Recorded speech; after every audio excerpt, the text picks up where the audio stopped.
Excess sodium in your diet can be bad for your health. That's the warning from one local nutritionist who is advising Jamaicans to eat more natural foods. TVJ Shamela Pullen reports in this evening's edition of the Health Report.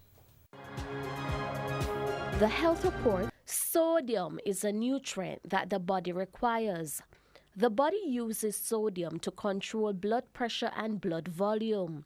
Your body also needs sodium for your muscles and nerves to function properly.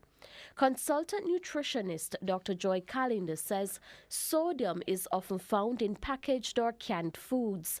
These include biscuits, sardines, and bottled seasonings. Let's look at something like soy sauce. We all love Chinese food, who doesn't?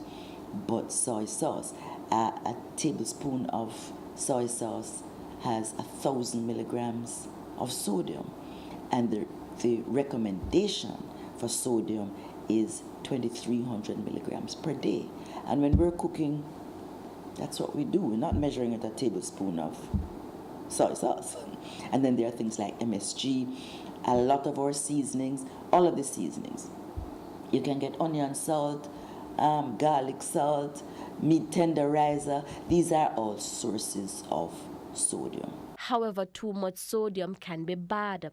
It's said to be linked to health conditions such as high blood pressure, heart failure, stroke, and kidney problems. We have different stages from stage 1 to stage 2. That is as the function decreases until you end up with what we call end-stage renal disease, and then you require dialysis, a very expensive thing that you have to do. But a machine then takes over the role of your kidneys, but that's what you have to do in order to stay alive if you're not eligible for a kidney transplant. All very expensive. You don't want to do that unless you have to.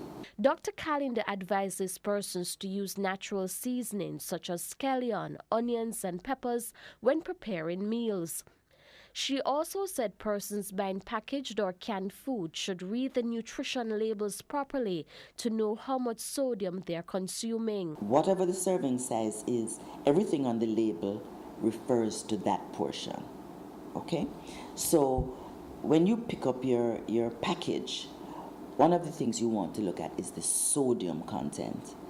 And if it's 140 milligrams or less, then that's a low sodium food. So it's a good choice for people who are paying attention and trying to reduce their sodium intake. With your Health Report, I'm Shamela Pullen wishing you good health.